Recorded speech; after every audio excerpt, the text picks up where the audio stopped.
Welcome to the biography अड्डा। आज हम आपके लिए लेकर आए हैं एक ऐसी एक्ट्रेस के बारे में 50 फैक्ट्स जिनका मुंबई फिल्म इंडस्ट्री में कोई गॉडफादर नहीं है, और वो एक्ट्रेस हैं the gorgeous and talented one and only Kangana Ranaut. तो आइए जानते हैं उनकी लाइफ से जुड़े 50 फैक्ट्स। नंबर 1, कंगना एक काफ़ी अच्छी एक्ट्रेस और मॉडल हैं। उन्होंने अपनी मेहनत और एक्टिंग के दम पर आज फिल्म इंडस्ट्री में काफ़ी पॉपुलैरिटी हासिल कर ली है।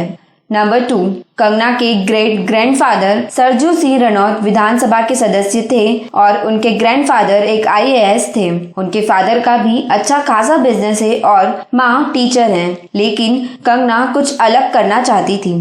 नंबर 3, ऐसा कहा जाता है कि कंगना ने बॉलीवुड में अपना करियर बनाने के लिए घर छोड़ दिया था, मगर ऐसा बिल्कुल भी नहीं है। कंगना ने खुद एक इंटरव्यू में इस बात का खुलासा किया है कि जब उन्होंने घर छोड़ा था तब उन्हें इस बात का कोई अंदाजा नहीं था कि फिल्म इंडस्ट्री में भी करियर बनाया जा सकता है। उन्होंने घर छोड़ा था क्योंकि उन्हें अपनी एक अलग पहचान बनानी थी और अपने पैरों पर खड़ा होना था।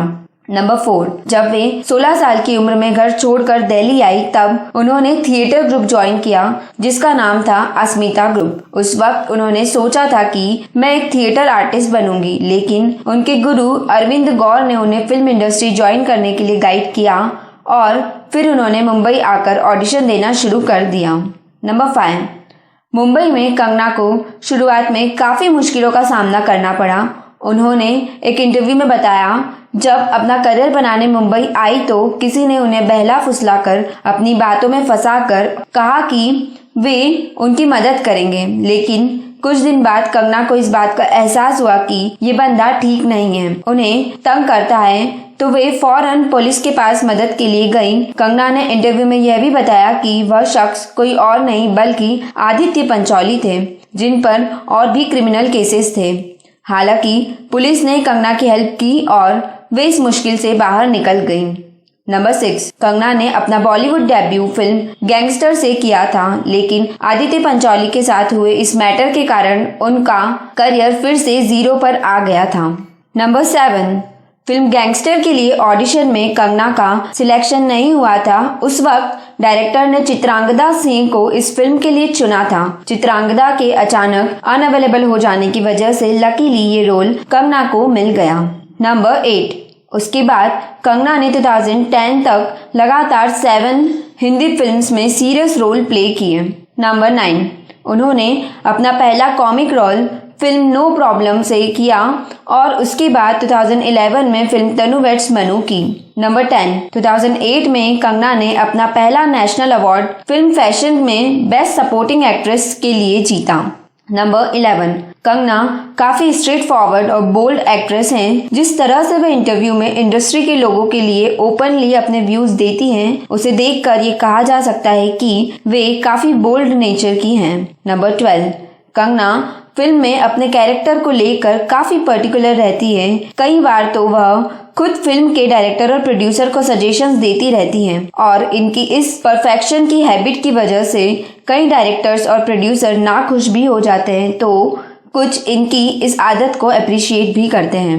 नंबर 13, कंगना को अवार्ड फंक्शन में जाना बिल्कुल पसंद नहीं है। उनका कहना है कि अवार्ड फंक्शंस पूरी तरह से फ्रॉड होते हैं, उसमें कुछ भी सच नहीं होता है। वह सिर्फ नेशनल अवार्ड सेरेमनीज अटेंड करती हैं। नंबर 14, कंगना शेखर सुमन के बेटे अध्ययन सुमन के साथ रिलेशन में रह चुकी हैं और film Raj the mystery continuous में उन्होंने एक्टिंग भी की है। नंबर 15, 2015 में कंगना ने फिल्म क्वीन के लिए बेस्ट एक्ट्रेस नेशनल अवार्ड जीता था और अगले ही साल फिल्म तनु वेड्स मनु के लिए फिर से नेशनल अवार्ड जीता। नंबर 16, कंगना फिल्म इंडस्ट्री की हिस्ट्री में शबाना आजमी और अर्चना जी के बाद back to back national award जीतने वाली 3rd एक्ट्रेस हैं। नंबर 17, 2011 में तनु वेड्स मनु से लेकर 2013 में क्रिश 3 तक कंगना की 7 मूवीज फ्लॉप रही या ये कहें कि एवरेज रही।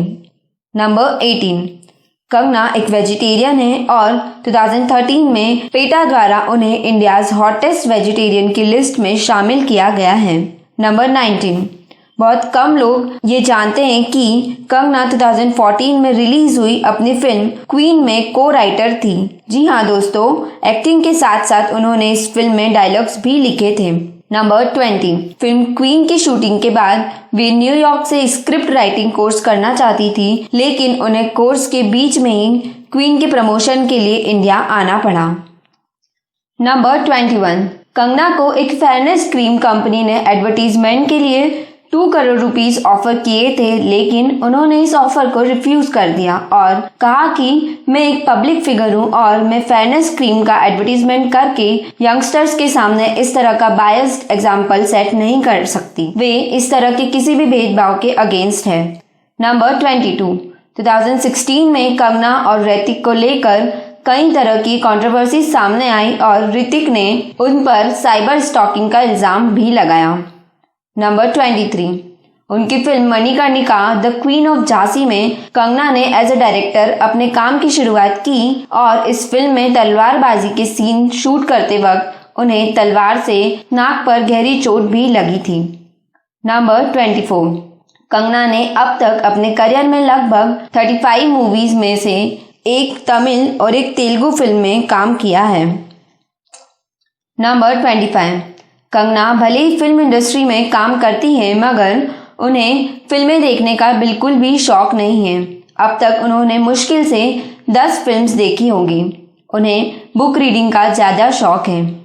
नंबर 26, कंगना काफ़ी अच्छी बास्केटबॉल प्लेयर हैं। उन्हें बास्केटबॉल खेलना पसंद है और अपने स्कूल के दिनों में वे डिबेट्स में भी पार्टिसिपेट करती थी।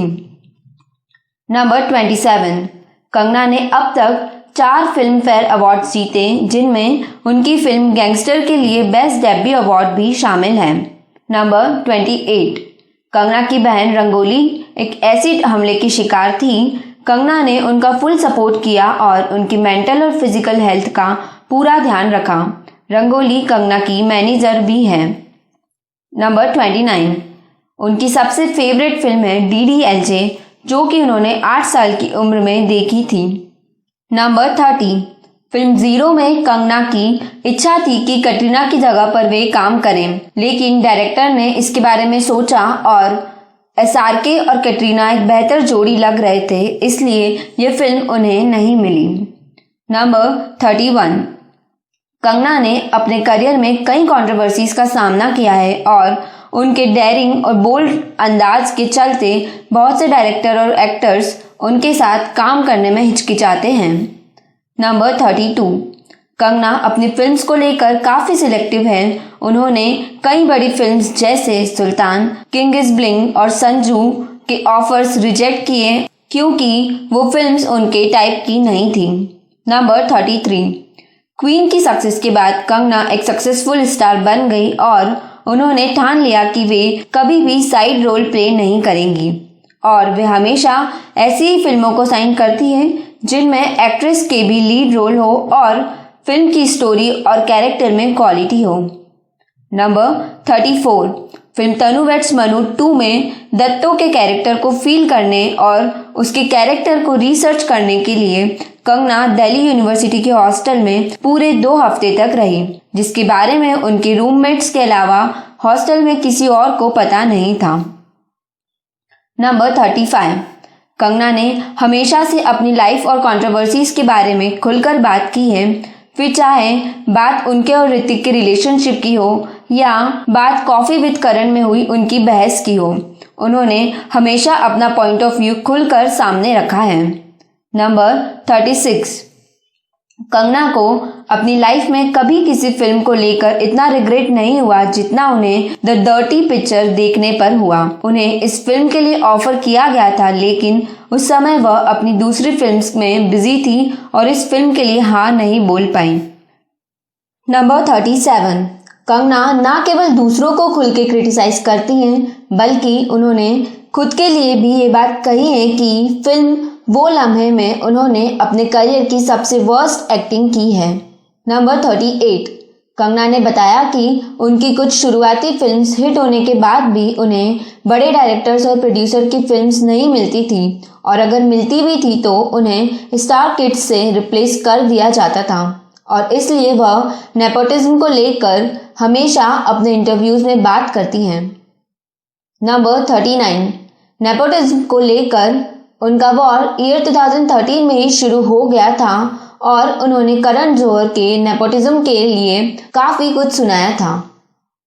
नंबर 40, उनका कहना है कि जो मेहनत हमारे जैसे नॉन स्टार किड इतनी सारी फिल्म्स बनाकर करते हैं, जो नाम हम कमाते हैं, उसका 20% स्ट्रगल भी स्टार किड को नहीं करना पड़ता है और उन्हें बड़े प्रोडक्शन हाउस की फिल्म्स मिल जाती हैं। नंबर 41, कंगना का कहना है कि कुछ 3-4 खानदान हैं बॉलीवुड में जिनकी हुकूमत बॉलीवुड इंडस्ट्री में ही चलती है। नंबर 42, उन्होंने करण जौहर को मूवी माफिया भी कहा है।